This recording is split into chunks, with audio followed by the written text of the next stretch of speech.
Halløj. Hej Ulrik. Vi kalder dig jo Gaga Ulrik. Hvorfor hedder du det her? Fordi jeg er lidt gag. Er det kun derfor? Nej, jeg ved sgu ikke hvorfor. Det er nok fordi Kai slæbte mig med herover fra Dansk Kapellet. Og ligesom insisterede på, at jeg skulle være hendes valet herover og åbne og lukke og sådan noget, hvilket jeg selvfølgelig er super fedt og glad for. Så det kommer nok derfra, vil jeg tro. Og du danser meget Gaga her i Dance Maze. Hvad er Gaga? Gaga er det er sprog, et dansesprog. Og det er jo nærmest at komme det.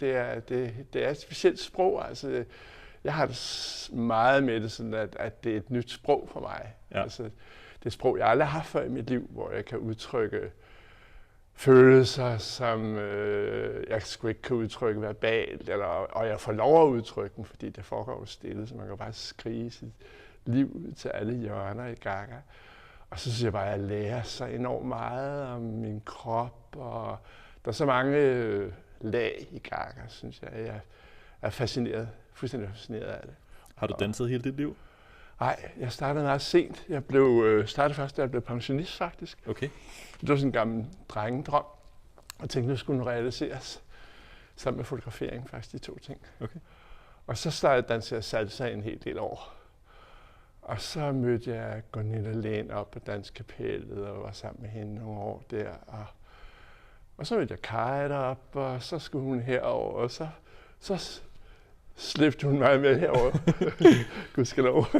Og her fra februar, så har vi Gaga, jeg tror 4 gange om ugen. Så hver anden uge 4 gange. Ja. 3 gange om ugen den ene uge, og 4 gange den anden. Præcis. Så det er fuldt hus. Præcis. Men for dig, altså som først begyndte rigtig at danse i pensionistalderen, hvad har det gjort ved din sådan krop og tilstand at danse så meget? Altså det har, jeg er simpelthen bare så lykkelig for, det har betydet så meget for mig. For bare 1,5 år siden, der kunne jeg ikke bevæge højre fod. Okay. Jeg var fuldstændig stiv i den. Okay. Og nu kan jeg bevæge den og sådan noget, og jeg har så mange skader, og det bliver bare bedre. Og, det hjælper min krop i den grad. Forbedrer det din livskvalitet på andre måder end fysisk, tror du? Ja, afgjort. Det er, hvad Gaga er nogle af ugens store lyspunkter. Er det rigtigt? Ja, det er det virkelig ikke. Jeg glæder mig simpelthen sådan, når jeg skal danse Gaga. Det er virkelig, det giver mig så meget, udover bare det at bevæge mig, så giver det mig sådan nogle meget store dansemæssige oplevelser. Jeg har en bog liggende derude, der hedder Fodfæste og Himmelkys, som jeg lånte med op på landet her i julen. Okay.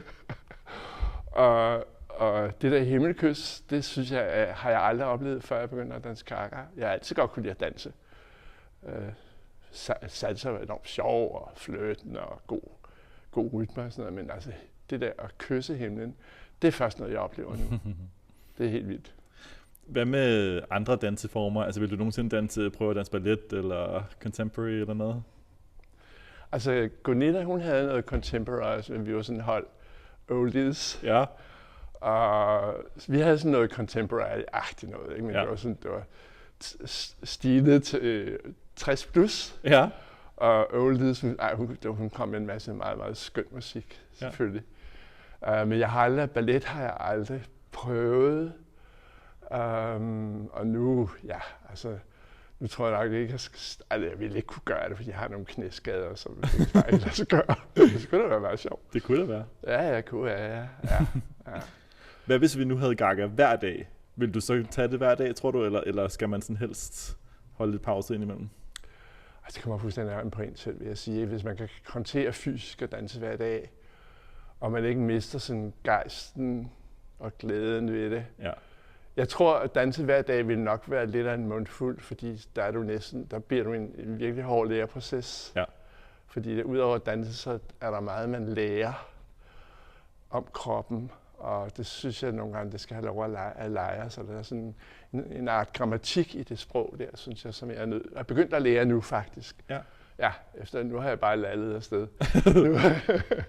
Nu skal jeg til at forstå egentlig, hvad fanden det egentlig drejer sig om. Okay. Sådan dybest set, ikke? Ja. Ja. Og bag dig, der er gardinet trukket for. Ja. Hvorfor er det, at man ikke må se sig selv i spejlet i Gaga?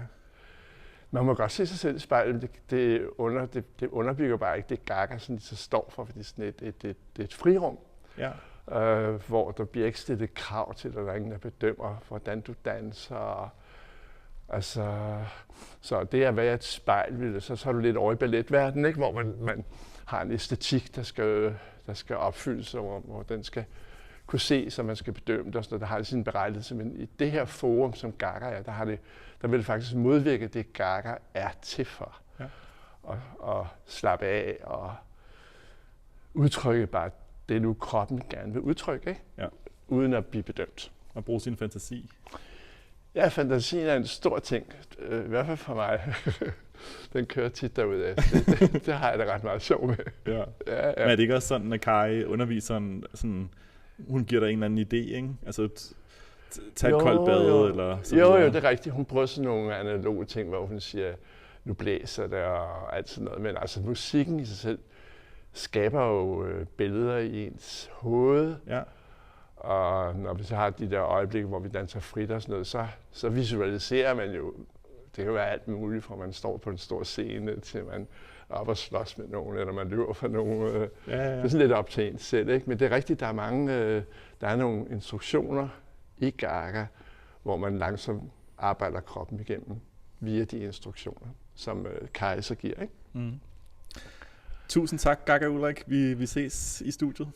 Ja, men altså, Ulrik, tusind tak, og tusind tak for jer, fordi jeg synes, I er fantastiske. I er 3 deroppe, og Dance Med, det er bare sådan et fedt mega. Altså, det er sådan en gavebutik, synes jeg, med folk, der har en passion for at danse. Det kan jeg enormt godt lide. Nå, tusind tak. Ja. Tak. Yes.